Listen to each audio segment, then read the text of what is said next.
Um, it's my great pleasure to introduce Jean-Philippe Rollin for today's second talk, who will speak on amalgamating gamma and zeta. Please. Thank you, Margaret. So, hi everybody. It's always a pleasure to participate to an event at Fields, even online. So many thanks to the organizer of the program and the organizers of this specific workshop for inviting me to give a talk here.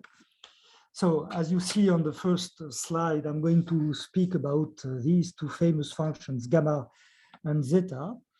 So it's a joint work which is not completely finished yet, but well, in a good situation with Tamara Servi from Université de Paris and with Patrick Speiseger from McMaster University. And we are in this talk, my goal is to explain you the great lines of the answer we give to a question. The last time I heard this question it was asked by Chris Miller.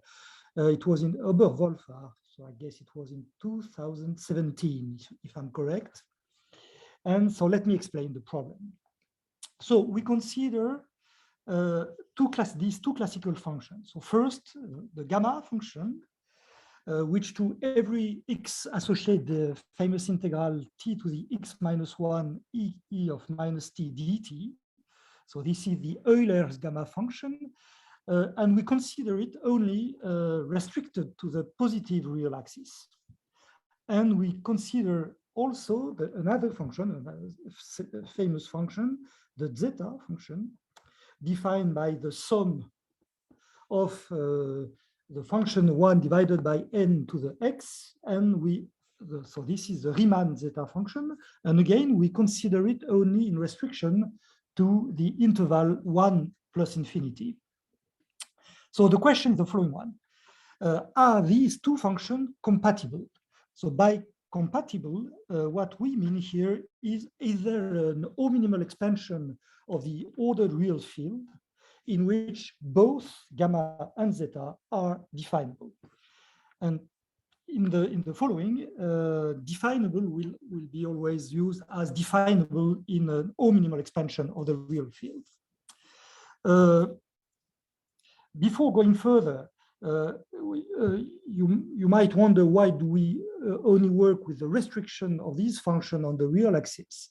Well, because it would be impossible to consider any O-minimal property if you extend this function by analytic continuation to their meromorphic extension, because these complex extensions, just by considering real and imaginary part, cannot be definable, because one of them has infinitely many poles and the other one has infinitely many zeros, so they could not be definable. So about the relevance of this question.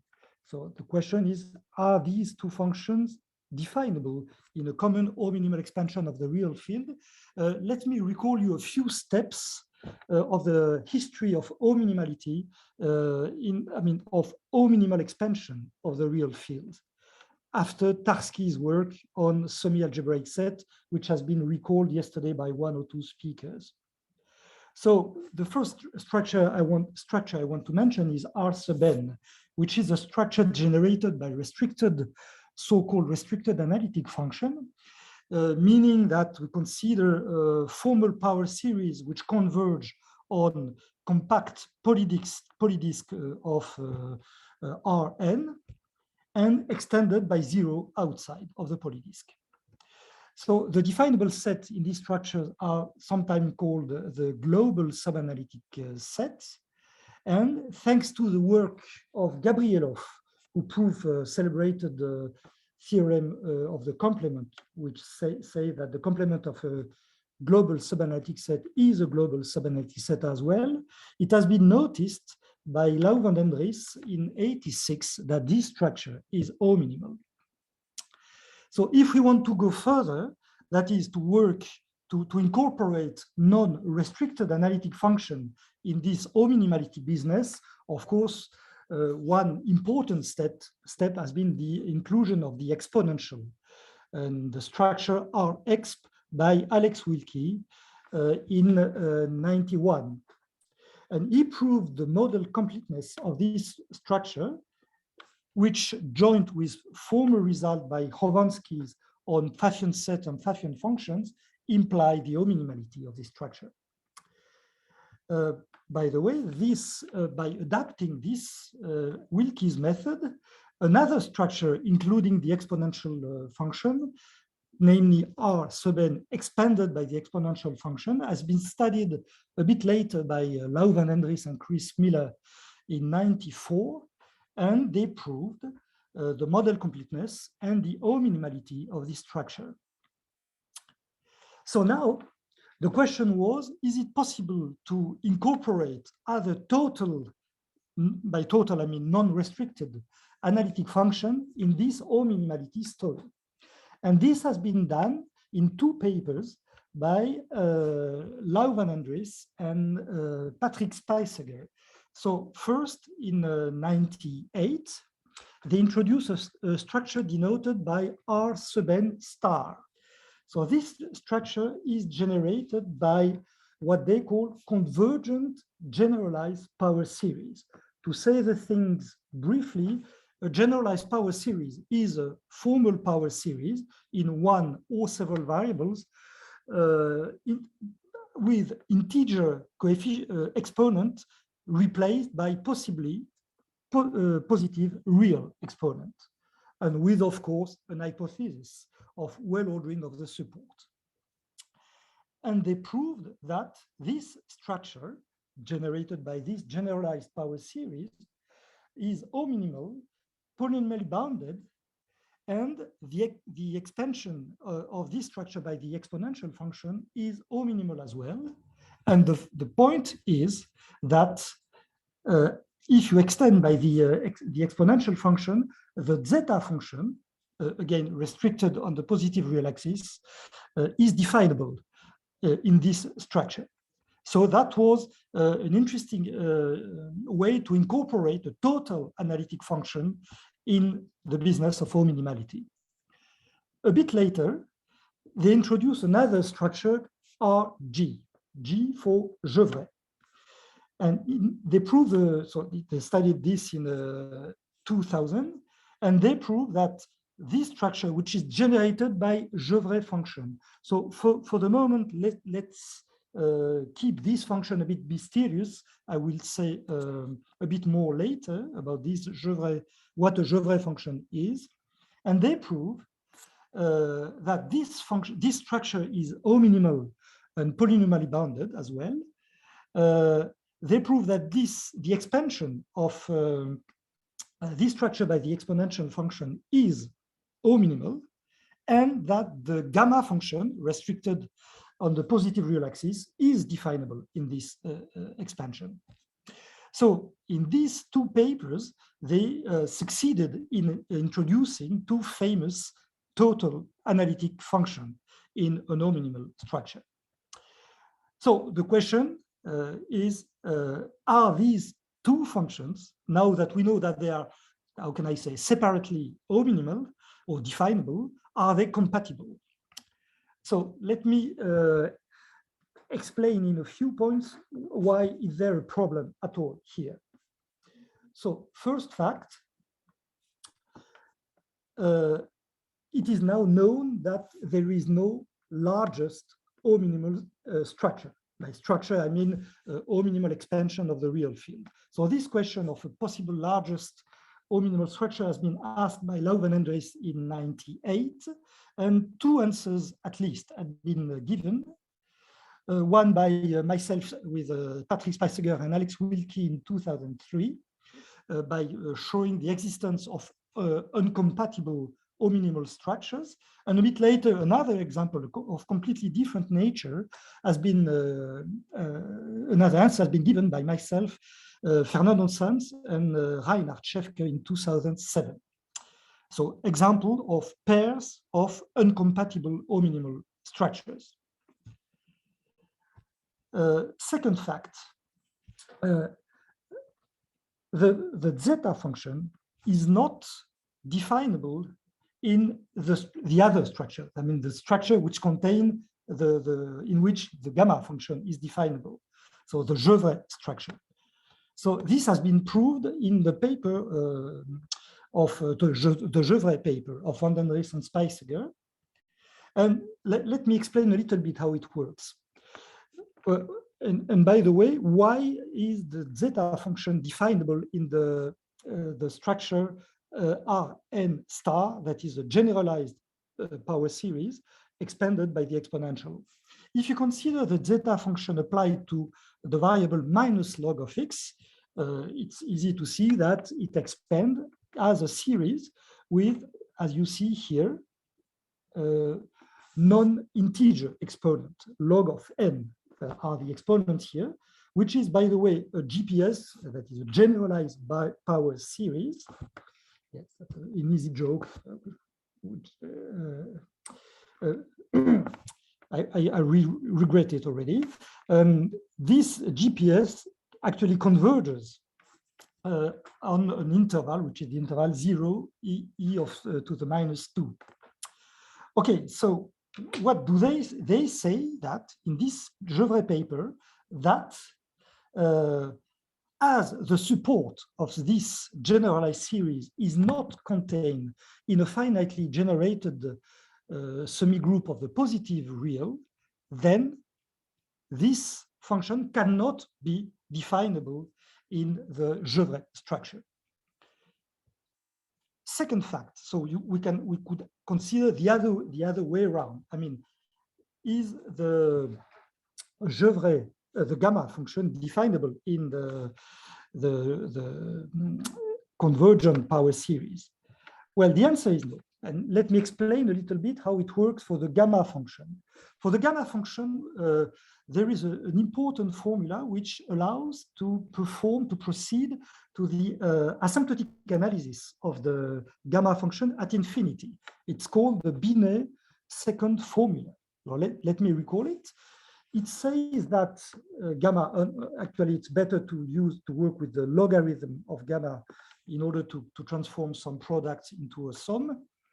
The logarithm of gamma is first the sum of these terms, which are, you see, definable in Rn, R sub n exp, and another constant here, plus a remainder. And this remainder is actually an integral. And to explain a little bit how behave this integral, let me give it a name. I call this remainder phi applied to the variable 1 over x. So remember here that the variable x goes to infinity. So what about this phi function here? Well, this phi function is actually defined in the neighborhood of the origin. It is C infinity at the origin, and it has a Taylor expansion, which is its asymptotic expansion at 0, given by this complicated formula here, which involves these numbers BR, which are nothing but the so-called Bernoulli numbers defined by the expansion of t divided by e of t minus 1 in the following formula here. And by little computation here, we can see that this series, the asymptotic series of the phi function here, is actually a divergent series.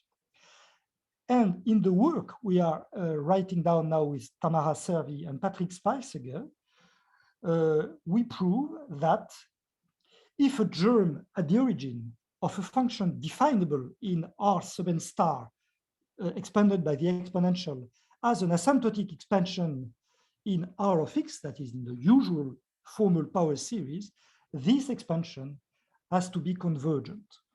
So this explains why the gamma function cannot be definable in Rn star exp. So these little arguments here show that zeta is not definable in the structure which corresponds to gamma, and conversely, gamma is not definable in the ominimal structure which corresponds to zeta. Okay, a last attempt to an easy answer to the compatibility problem is given by the celebrated Riemann's functional equation. So let me recall it to you. This equation precisely mixes the zeta function and the gamma function in the following way. So it says that zeta of x is equal to a product in which you see the gamma function, which appears here, zeta again here, and the sine function here. So it could indicate that gamma and zeta, if we combine them, would define the sine function. So they would not be definable in a common O-minimal expansion of the real field. But remember that we actually work with restriction of zeta and gamma on the positive real axis. And precisely for zeta, we need the argument of zeta to be a real number bigger than 1. So as we use here in this equation x and 1 minus x, I mean, this equation doesn't tell us anything for our restrictions. Okay, so this ends this possibly negative answer to the original question of the compatibility of gamma and zeta. So we had to do something else. So this is what we did. So let's sum up what we have so far. So we have an argument for the O-minimality, the definability of the zeta function, which is that zeta of minus log is equal to a convergent generalized power series. So convergent is the positive information here. For gamma, we have another argument, which is given by Binet formulas that I'm recalling here, which say that the remainder of in Binet formula is a Gevrey function. So now it's time for me to say a little more about what a Gevrey function is, very briefly. A Gevrey function is a C-infinity function at the origin, so which has a Taylor expansion at the origin, Taylor expansion which might diverge, possibly. But even if the Taylor expansion diverge, there is a morphism, which is a summation process which allows to sum the Taylor expansion, even if it is divergent, and the sum obtained that way is the Gevrey function itself.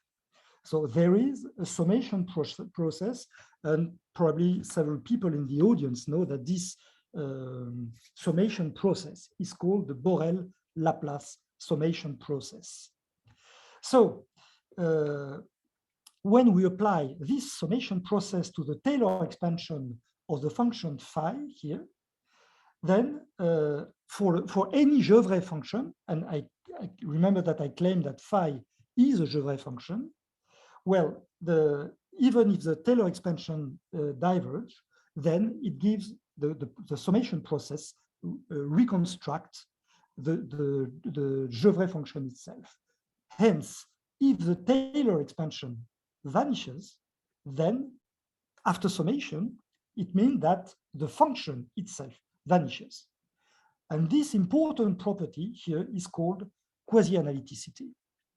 So the argument for the O-minimality or definability of the gamma function via this phi function here is a quasi-analyticity argument here in the Gevrey setting.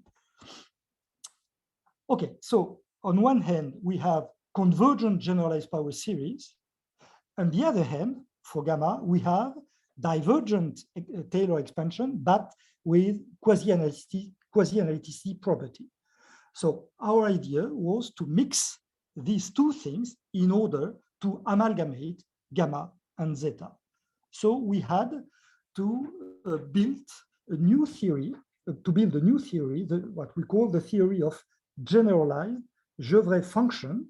And I'm going to try to explain it here briefly, how this theory works for function in one variable.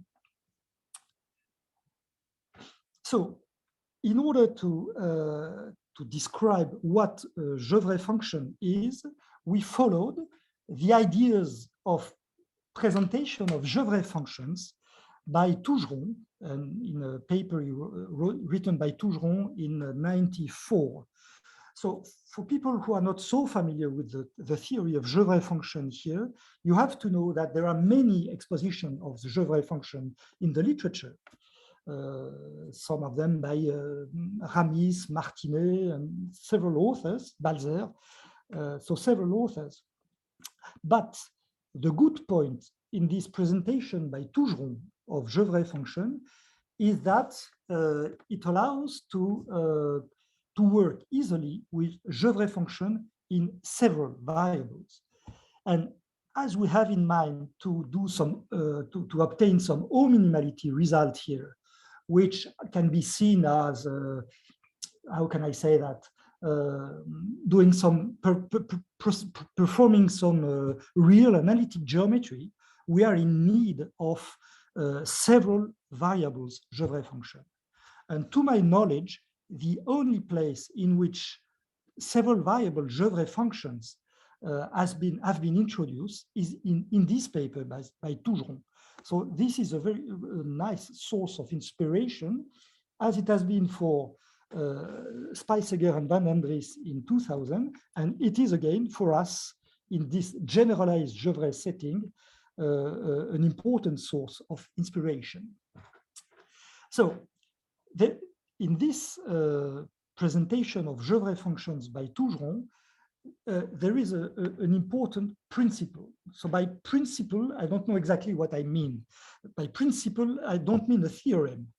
I mean really a principle, as in an alchemist way, if I can say so. So there is an important thing. When you work with functions which belong to quasi-analytic algebra, it's often, if not always, the case that actually quasi-analyticity on the real axis is actually the trace of an holomorphic phenomenon on the complex plane. So let me be a little more precise here. In general, so this is what the principle says, an element f of a quasi-analytic algebra of real functions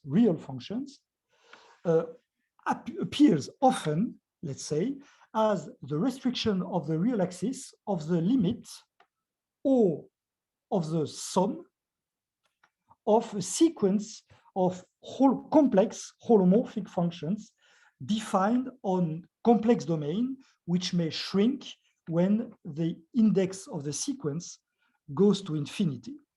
So that's the principle here. But as we want to define a new theory of generalized Gevrey function, what she's going to replace the complex holomorphic function in our setting is the convergent complex generalized power series. So generalized power series and not usual formal power series with complex coefficient A alpha here. So the idea is to present the quasi-analytic functions, if I can say so, as limit or sum of a sequence of generalized power series on shrinking domains of the complex plane. But if we think a little more, now I consider this function here, so these generalized power series, as function of the complex variable. But as you know, x to the alpha, when alpha is a real positive real numbers, seen as a complex function, is actually not well defined on the complex plane, but it's well defined on the Riemann surface of the logarithm. So actually, all our objects here are going to be defined not on shrinking domain of the complex plane, but on shrinking domains on the Riemann surface of the logarithm. So more precisely, I will denote in this talk the Riemann surface of the logarithm by C tilde. And this is how I can present what is a generalized Gevrey function in one variable. So this is what we did in our recent work. So such a function, let's call it f. So it's defined on an interval, 0r, and so it is a real valued function. So to such a function, we associate first what we call a Gevrey order, which is a positive real number denoted here by k. Then an angle, theta, which is also a positive number, which has to be bigger than pi. So why an angle? Because actually, you understood that we had to not to work only on the real axis, but we had to extend on the complex domain. So this angle will be the opening, the opening of a sector on which a sector of the complex plane and even a sector of the Riemann surface of the logarithm on which the function f here extend as a holomorphic function. So this, we need this data, which is this angle, which is the opening of this sector. Jean-Philippe? As I said before. Jean-Philippe, sorry. Yeah. Do you mean an angle in R or just between? Is a positive number. Any positive number. Okay. Yes. So thanks. to F, we associate an angle, which is the opening of a sector. But this angle is has to be big enough, as I said here. It has to be bigger than pi. Then, as I said before in my alchemist principle, to F we associate a sequence of bounded holomorphic functions. So I called these functions here Fp. So P is the index of this sequence. So where are these functions defined? So they are defined on the union of a sector denoted by S. So what is this sector? So this sector is based at the origin. So you have a sector here. It has a radius r, and it has an opening which is theta, so the theta introduced before here, divided by 2k, k being the Gevrey order. So the Gevrey order is directly related to the opening of this sector. Remember that actually this sector is actually a subset of has to be a subset of the Riemann surface of the logarithm. And this sector is now, Fp is defined of the union of this sector and a disk with center 0 and with radius r, which is the original number here, divided by 1 plus p divided to raised to the power 1 divided by k. As you see here, when the index p of the sequence goes to infinity, this radius here goes to 0. So these disks are shrinking to 0 when p goes to infinity. And this function fp, so are defined on this subdomain of the Riemann surface of the logarithm, and they are complex valued function. So if for example, what is a disk on the Riemann surface of the logarithm? So as you know, the Riemann surface of the logarithm is a spiraling surface with spiral over C punctured at the origin. So what is a disk? A disk can be drawn on this surface as a strip with a constant radius around the vertical axis of the spiraling surface, for example. Okay, so these functions are defined on, let me draw simply the picture of the union of a sector and a disk. So let me draw the disk here. So this picture here is in the complex plane, the union of a disk and a picture. So as you can see, I am not exactly Leonardo da Vinci, but I'm doing my best. And so the radius of the sector is r. And in this picture, the disk here is going to shrink to 0 when the index of the sequence goes to infinity. Okay, so these are the data associated to f. So how do these data behave? Well, first, the function fp restricted to the disk. They are actually sums of convergent complex generalized power series, so which I write here as sum of AP coefficient AP alpha times x raised to the power alpha. So alpha can be a positive real number here. Moreover, there is a coherence condition to impose to this sequence of holomorphic functions. First condition, we impose that the support of all these series here is contained in a common set delta, which has to be natural. So what do we call a natural set?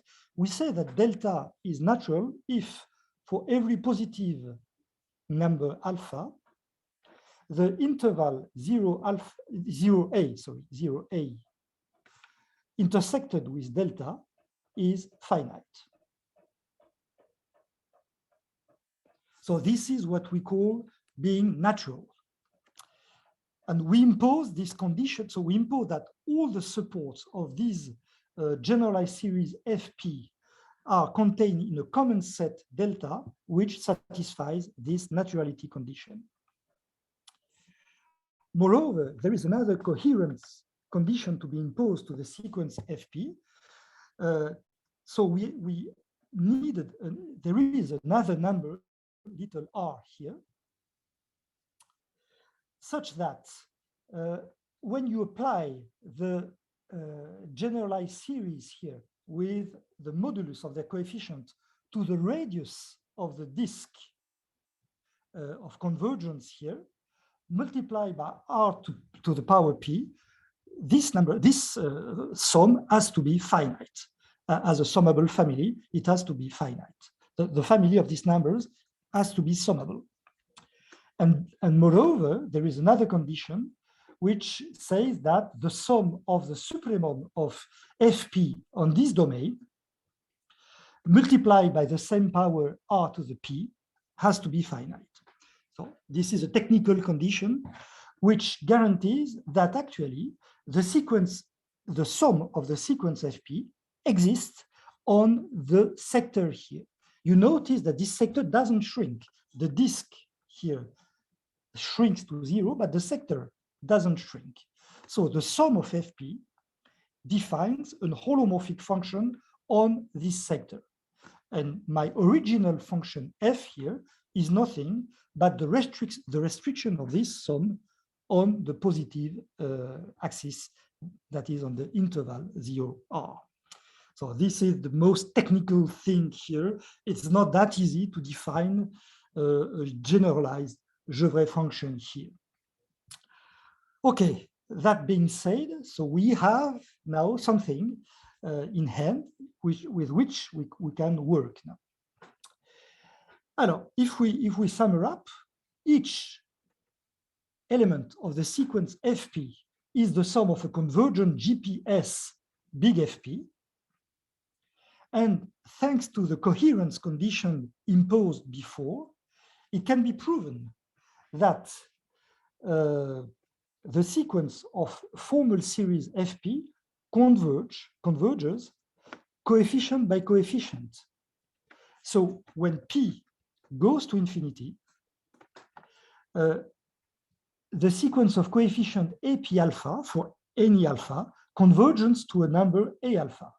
So we say that the sequence of formal series Fp converges coefficient by coefficient to a generalized power series F hat, but this limit coefficient by coefficient is not necessarily a convergent generalized power series. So it is a formal generalized power series, but it is not in general a convergent generalized power series.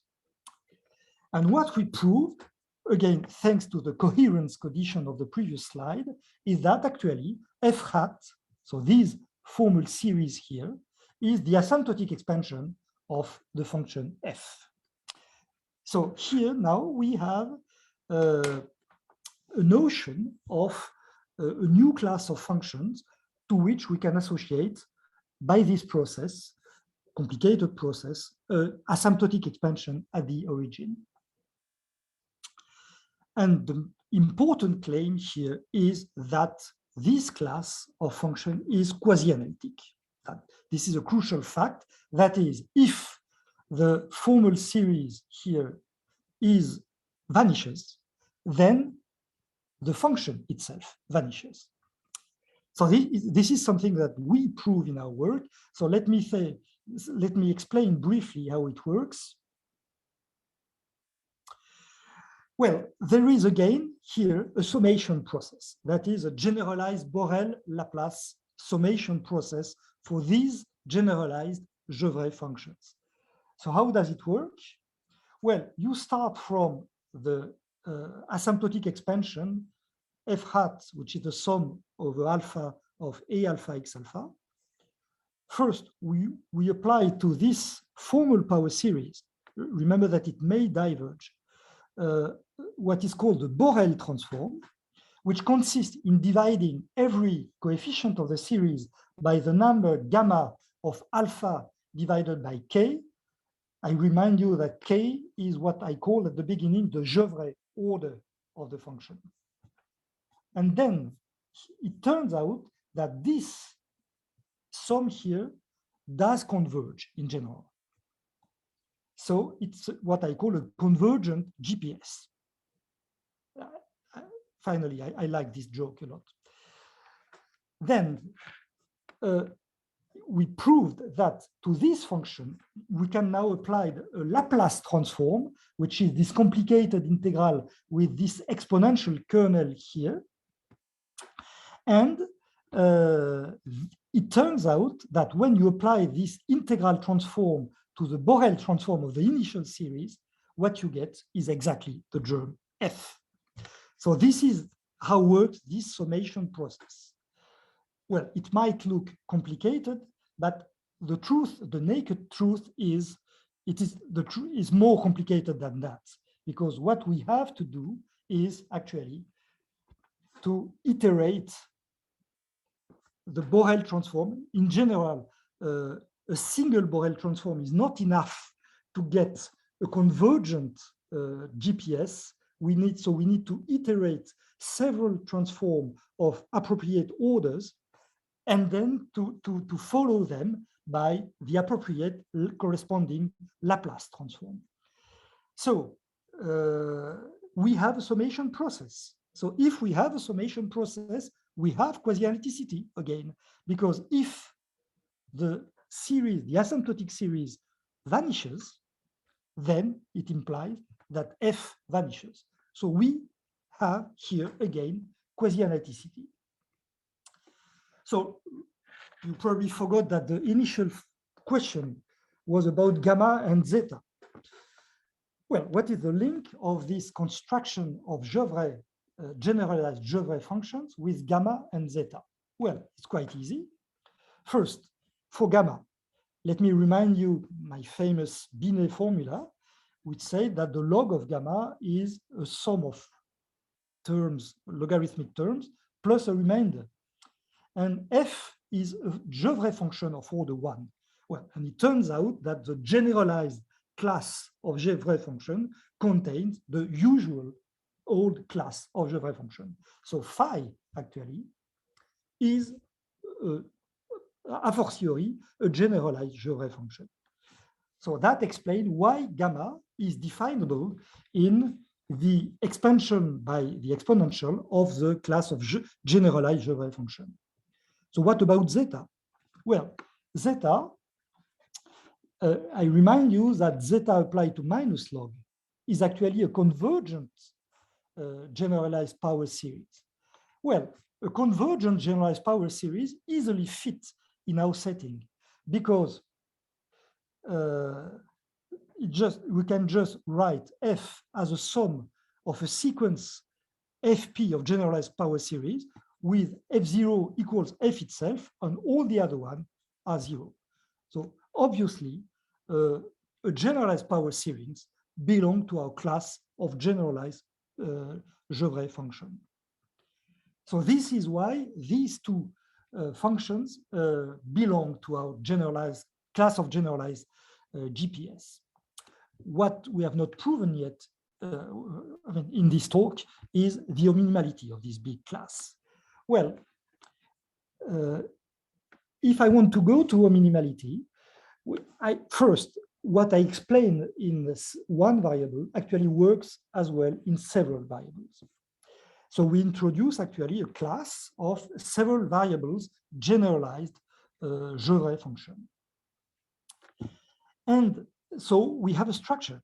The structure R, and we denote it by G star for generalized. It's generalized Gevrey. And we want to prove that this structure is ominimal.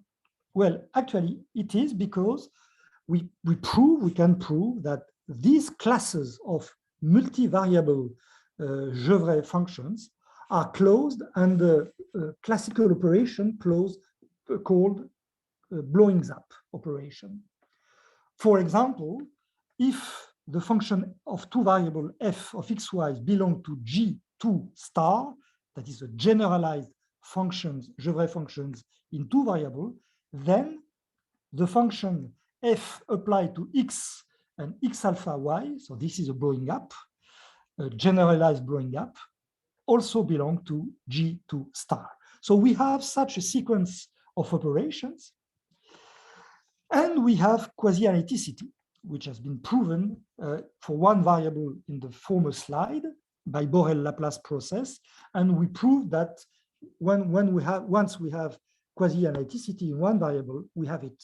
It's not complicated to prove it in several variables. Okay, so we have this injective morphism, which to every Gevrey germs in several variables associate is asymptotic. It's asymptotic expansion in an injective way. Conclusion. By applying a recent result of myself and Tamara's survey, which is actually inspired a lot by works of Birstone and Millman and work with myself, Speiseger and Wilkie, we can prove that this structure RG star generated by this generalized Gevrey algebras is ominimal, model complete, and polynomially bounded. Moreover, the fields of exponent of this structure is the real numbers, the field of real numbers. Finally, the expansion of this structure to the language given by the generalized Gevrey functions and the inverse function admits quantifier elimination. That this is a direct application of a result proven in our paper with Tamara Selby. Finally, as we know that this structure is ominimal, we can consider the exponential closure of this structure, which is known to be ominimal by a former work of Speiseger, Patrick Speiseger and Lau van Andries. It is their paper on ominimal preparation theorems. And this allows us to conclude that gamma and zeta are compatible, that is, they are both definable in the ominimal structure, namely RG star expanded by the exponential function. And my time is almost over. So I finish here. Thank you very much.